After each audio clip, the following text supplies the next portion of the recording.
4 root तैयार किया था। इसको 4 जोन में बांटा गया था, पश्चिमी, उत्तरी, पूर्वी और दक्षिणी। इसे होता है कि सबसे पहले प्रतिमा पश्चिमी क्षेत्र से पार्वती की प्रतिमा आगे आती है।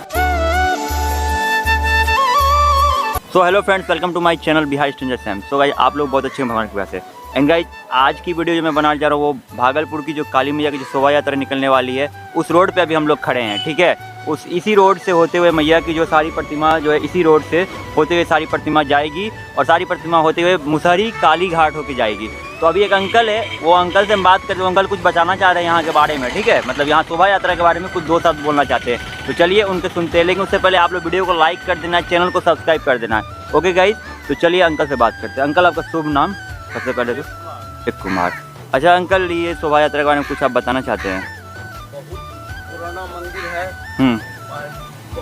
इधर सालों से बहुत सालों से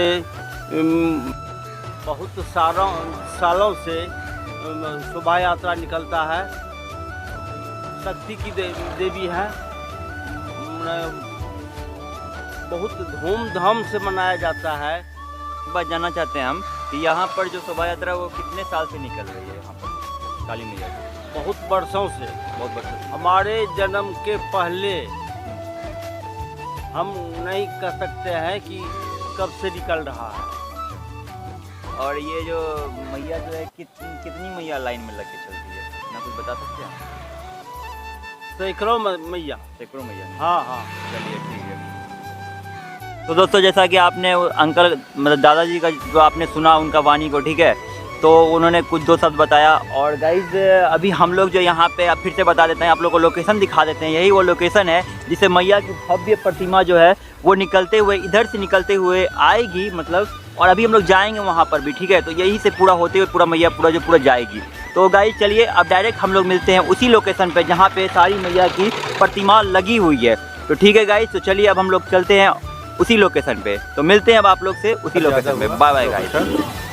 काली पूजा महासमिति के कार्यकारी अध्यक्ष हैं जिला के।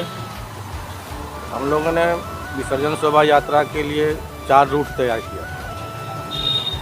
इसको 4 जोन में बांटा गया था, पश्चिमी, उत्तरी, पूर्वी और दक्षिणी। इसे होता है कि सबसे पहले प्रतिमा पश्चिमी क्षेत्र से पार्वती की प्रतिमा आगे आती है। उसके बाद उसी इलाके से और 18 प्रतिमा आती है, उसके पीछे कतारबद्ध तरीके से लग जाती है। और उसके बाद उधर से आ रहा मैंने पूर्वी क्षेत्र के, उसके बाद पूर्वी आती है, उसके बाद उत्तरी आती है, उसके बाद दक्षिणी आती है। तो चारों प्रतिमा चारों साइड से जब आ जाती है तब कटार स्टेशन होते हुए, खलीफाबाग चौक होते हुए, कोतवाली होते हुए, गौशाला, जोगसर, खंजरपुर, आदमपुर, कोयला घाट होते हुए मायागंज में हम विसर्जित हो जाती है। प्रशासन की ओर से इस बार कहा गया कि गंगा में नहीं भसाया जाए मूर्ति, प्रदूषण को रोकते ध्यान में रखते हुए। तो इसलिए वहाँ पोखर बनाया गया है। उस पोखर में प्रतिमा का विसर्जन किया जाएगा।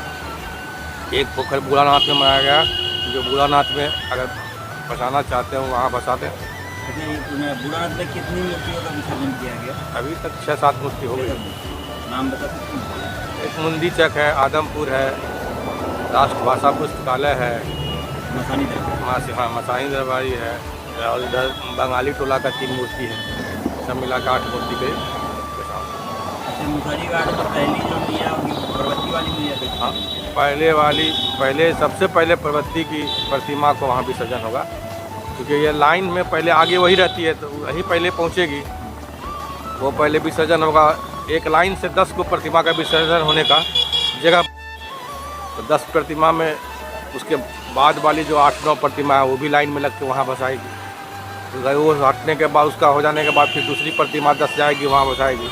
इसी तरह से कतारबद्ध तरीके से बचाव का हो जाएगा। और आज ये पूछना चाह रहे हैं उसमें जो भगदड़ भी मचने का संभावना हो जाता है? मचा था, थोड़ा छूट-फूट घटना रात में हुई थी, उसको ध्यान में रखते हुए उसको किया गया था।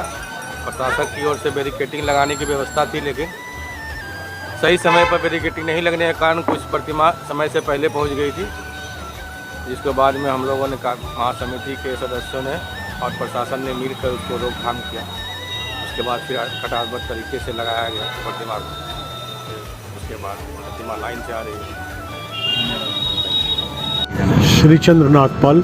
हाँ सर, यहाँ शोभा यात्रा के बारे में शोभा यात्रा के बारे में जान। हाँ, शोभा यात्रा जो काली विसर्जन हो रहा है, चैम्बर ऑफ कॉमर्स कमेटी की तरफ से बाज़ार के कोरोना काल के पश्चात जो अभी काली विसर्जन हो रहा है और बहुत ही शांतिपूर्ण ढंग से प्रशासन की देखरेख में, और हमें लगता है कि आगे आने वाले समय में और भी ये मेला काफ़ी प्रभावित होगा। और हम समझते हैं आदमपुर चौक तक अभी दिन के 12 बजने वाले हैं और मूर्ति अभी वहाँ पहुँची है शंकर टाकीज के पास, और यहाँ आते आते 1 घंटा करीब लग जाएगा। और विसर्जन मायागंज शाम को 4-5 बजे तक संभवतः होने का संभावना है। सर आपका नाम? Shri Bhagwan Agrawal, textile merchant chamber of commerce के हम सदस्य हैं और बहुत पुराने सदस्य हैं। इसलिए हम लोग क्या देख रेख में हम लोग निकले कि कोई असुविधा हो तो प्रशासन को हम लोग कह सकते हैं। हम लोग की जो ईस्टर्न चैम्बर है वो क्या प्रशासन से हर बात कह सकते हैं हम लोग कि ये इस समय ये यहाँ कमी थी, साफ़ सफाई, ट्रैफिक, ये सब बहुत बढ़िया है अबरी दफ़े। और क्या है कि भविष्य में लगता है कि इससे भी ज़्यादा ही उम्दा रहेगी, क्योंकि महाकाली पूजा विसर्जन यहाँ के बहुत नामी आसपास में है, ये बहुत प्रचलित है यहाँ की भसान। इसलिए क्या है कि यहाँ प्रशासन काफ़ी देख रेख में काफ़ी चुस्त है और ईस्टर्न बिहार चैम्बर और चैम्बर ऑफ कॉमर्स काफ़ी संतुष्ट है। समय समय पर मीटिंग होती रहती है और अवगत कराया जाता है। धन्यवाद।